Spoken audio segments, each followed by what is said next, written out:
Saudamos a todos com a paz de nosso Senhor e Salvador Jesus Cristo. Estamos iniciando mais um programa EBD na TV. Durante este último trimestre de 2010, nós estamos estudando aí o poder e o ministério da oração, o relacionamento do cristão com Deus. E nós temos aí como autor da nossa lição da CPAD, o pastor Eliezer de Lira e Silva, e consultor doutrinário e teológico, pastor Antônio Gilberto, ambos da CPAD. Hoje estaremos estudando a lição número 9, a oração e a vontade de Deus. Nós temos aí como texto áureo João capítulo 15, versículo 7, que diz o seguinte: Se vós estiverdes em mim, e as minhas palavras estiverem em vós, pedireis tudo o que quiserdes, e vos será feito. Ora, Jesus está dizendo bem claro para nós: se vós estiverdes em mim. Então nós temos uma posição em Cristo, e a Bíblia declara isso. Sempre nós vamos ver essa declaração em Cristo. Nós estamos em Cristo a partir do momento que nós aceitamos a Jesus como Senhor e Salvador. É uma posição em relação ao mundo. O mundo jaz no maligno. Agora, a igreja está em Cristo. A igreja vive no reino espiritual. A igreja pertence ao reino espiritual. Está no mundo, mas não é do mundo. A igreja está em Cristo. Sempre a nossa posição em relação ao mundo é que a igreja está em Cristo, enquanto o mundo jaz no maligno. Então a igreja é conduzida. A igreja é um corpo, e este corpo é conduzido pela cabeça, e a cabeça é Cristo. Como é que a igreja se mantém em Cristo?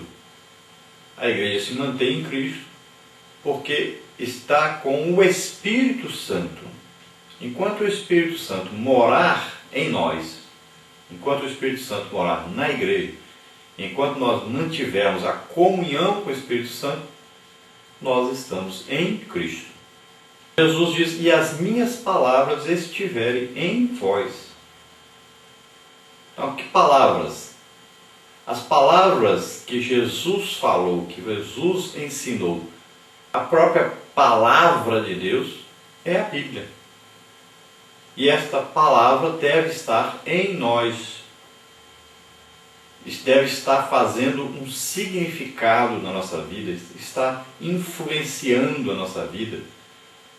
Esta palavra deve estar sempre moldando a nossa vida. Esta palavra deve ser o prumo da nossa vida. Então, tudo que nós vamos fazer, nós devemos olhar para a palavra de Deus. Tudo o que vamos fazer, devemos comparar isso com a palavra de Deus. Sempre que nós aprendermos alguma coisa, ouvirmos alguma coisa, nós devemos comparar isso com a palavra de Deus. A palavra de Deus concorda com isso? Então é bom. A palavra de Deus não concorda com isso? Então eu não vou considerar isso como regra de fé, regra de vida. Então devemos tomar todo esse cuidado. Nós estamos vivendo num mundo onde nossos filhos, onde as pessoas estão aí aprendendo nos colégios, nas faculdades, nas universidades, aprendendo coisas contrárias à palavra de Deus. Como é o caso aí do Big Bang, como é o caso da evolução, como é o caso aí que estão aprendendo hoje que as pessoas devem usar camisinha, ter sexo livre. Então são coisas contrárias à palavra de Deus e que nós devemos sempre, ao ouvirmos tal coisa, ao vermos que nossos filhos estão estudando isso, e os próprios filhos que já têm entendimento, que podem ler a Bíblia, então devem sempre comparar isso com a Bíblia. não concorda com a Bíblia, então eu não adoto como coisa que vá me edificar, que vá consertar minha vida, que vai conduzir a minha vida, coisa que eu devo acreditar, adotar como uma coisa que vem de Deus. Então devemos comparar sempre com a Bíblia. Isso não concorda com a Bíblia, então eu não vou praticar, não vou acreditar, não vou adotar então na minha vida. Então Jesus diz bem claro, nós temos que estar nele e devemos guardar sua palavra, confiar na sua palavra como a legítima regra de fé e vida enquanto nós estivermos na terra como cristãos. Então, se essas duas coisas acontecerem, se nós estivermos em Cristo, em comunhão com o Espírito Santo, e se nós adotarmos a Bíblia como nossa regra, única regra de fé e vida cristã, então nós devemos agora acreditar que quando pedirmos alguma coisa a Deus, em nome de Jesus, nós seremos atendidos.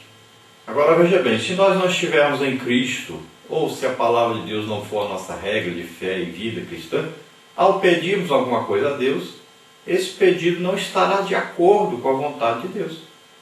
Então é preciso estarmos em comunhão com o Espírito Santo, estarmos em Cristo e com as palavras de Deus em nossa mente. E até a maneira mais própria de se fazer oração, usando a própria palavra de Deus para irmos a Deus. Vamos ver a nossa verdade prática que diz: a Bíblia nos garante que a oração realizada de acordo com a vontade de Deus será atendida. Então, ao fazermos a nossa oração, devemos consultar a Deus. O próprio Jesus, quando nos ensinou sobre oração, nós já estudamos nesse trimestre, então ele diz que devemos pedir segundo a vontade de Deus. Por quê? Porque aí Deus estará disposto a nos responder favoravelmente a essa oração. Mas quando nós pedimos alguma coisa que não é da vontade de Deus, então a resposta já estará difícil de vir até nós. Muitas vezes pode acontecer de nós pedirmos insistentemente a Deus alguma coisa que não é da vontade de Deus, e Ele permitir que isso seja feito na nossa vida. Pode acontecer. E na Bíblia existem exemplos disso. Então nós devemos sempre, ao orarmos, pedirmos a Deus: olha, se for da sua vontade, realiza. Se não for da tua vontade, então não deixa ser respondida essa minha oração. É importante colocar para Deus a oração assim, porque Deus tem a sua vontade perfeita para nós, mas existe a vontade permissiva, e nós devemos sempre pedir a Deus que a sua vontade perfeita seja feita em nossa vida. Ora, em Tiago, capítulo 4, versículo 3, nós devemos ver aí que a oração e a motivação do indivíduo que ora é muito importante. Também nós devemos ver aí 1 de João 3, 21, 22, que a oração e a obediência a Deus estão entrelaçadas. Em 1 de Pedro 3, 7, devemos ver que o relacionamento aí conjugal e a oração são importantes, e a oração deve ser praticada no casamento. Segundo de Crônicas 1, 7 a 12, Tiago 1, 5 a 7, devemos ver que a oração sábia é respondida. A oração deve ser feita com sabedoria. Depois nós vemos aí que 1 de Reis 18, 36 a 38, que a oração definida e sincera é respondida. E ainda Marcos 5, 22 a 24, 41 e 42, vemos aí que a oração com o espírito quebrantado é respondida. Vamos ver agora a nossa leitura bíblica que nós fazemos na classe da Escola Bíblica Dominical, e aqui nós transmitimos. Vamos ver, está aí em João capítulo 14, versículos 13 a 17, e no capítulo 15, versículo 7. Também vamos ver primeira carta de João, lá capítulo 5, versículos 14 e versículo 15. Vamos ler então. E tudo quanto pedis em meu nome, eu farei, para que o Pai seja glorificado no Filho. Se pedirdes alguma coisa em meu nome, eu o farei. Se me amardes, guardareis os meus mandamentos,